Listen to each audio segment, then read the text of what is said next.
MS research covers so many areas. It covers the basic science, and we're going to hear some of that tonight. It also covers clinical treatments, and we'll hear some more about that, and also the impact of multiple sclerosis. It's a very dynamic area, and it seems to be just going at an absolutely exponential pace. But there have been some major findings that have signposted changes in direction in MS research over the time, and over the next few minutes I'm going to highlight some of these things for you. It won't be all, so there will be bits left out, but just because of time. But I really want to showcase results of both national and international research that's changed our basic understanding of multiple sclerosis in the past years.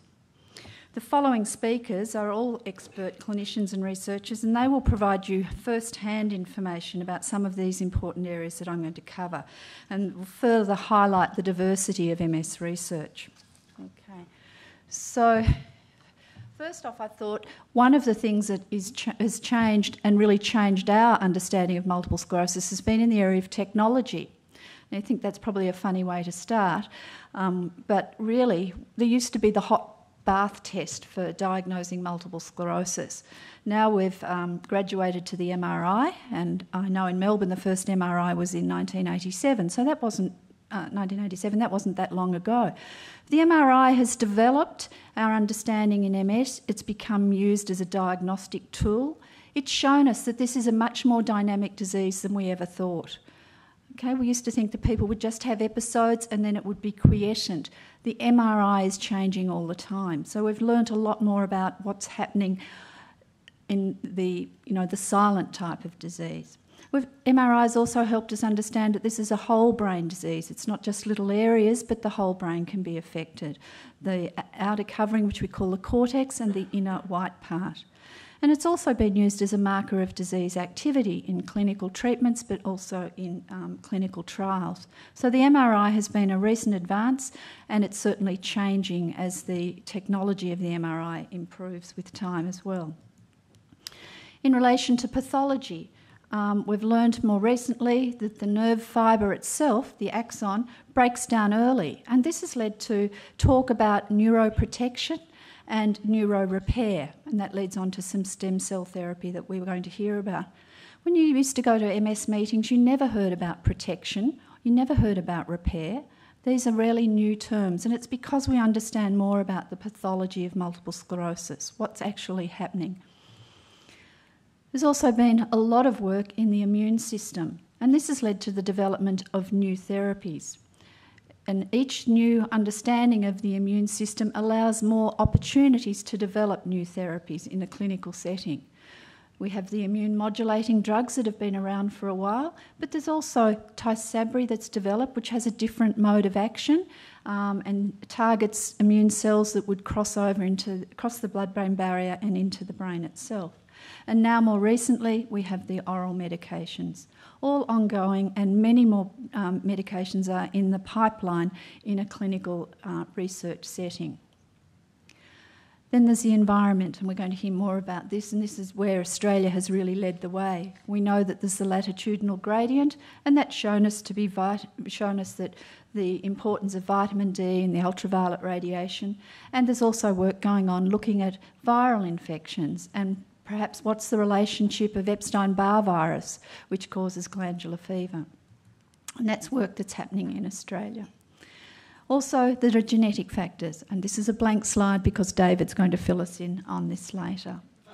And in relation to social and applied research, there's the economics impact, and the Australian MS longitudinal study has shown us how expensive this disease is, both in direct costs and indirect costs. And we use this for advocacy, trying to get a better deal for people with multiple sclerosis. We've also learned a lot about employment, the fact that people with MS leave employment earlier than other people with other chronic diseases. So it's important that we understand this and try and maintain people in the workforce. And this year, World MS Day is going to focus on employers. Last year it was on employees, people with multiple sclerosis in the workforce. Now it's how to maintain them by increasing the awareness of the employers. Quality of life. We need to understand how MS affects quality of life so we can better help people manage the disease. And of course there's been ongoing research into the various symptoms of multiple sclerosis, and we're eagerly awaiting a new medication called famotidine, which hopefully will help the mobility of people with multiple sclerosis.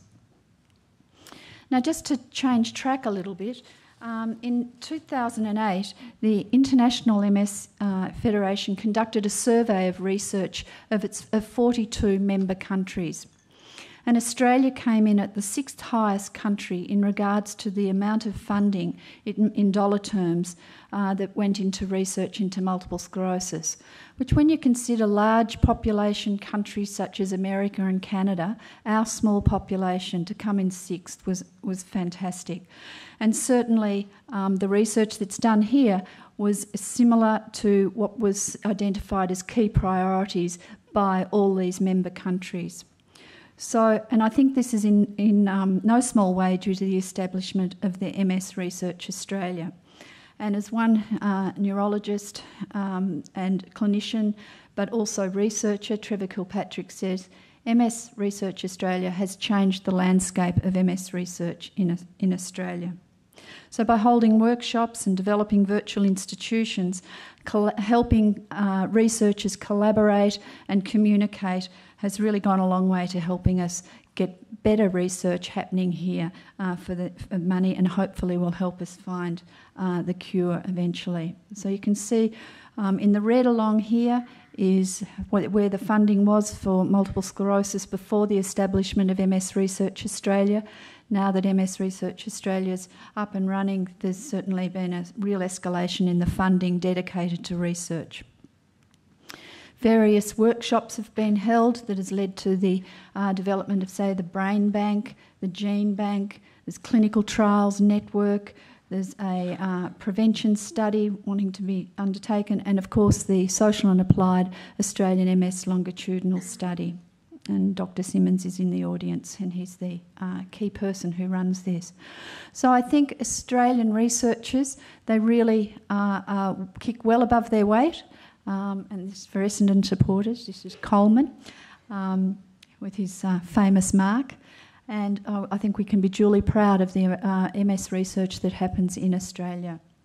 And hopefully one day we can sail off into the sunset with all the answers and the cure for people with MS. Thank you.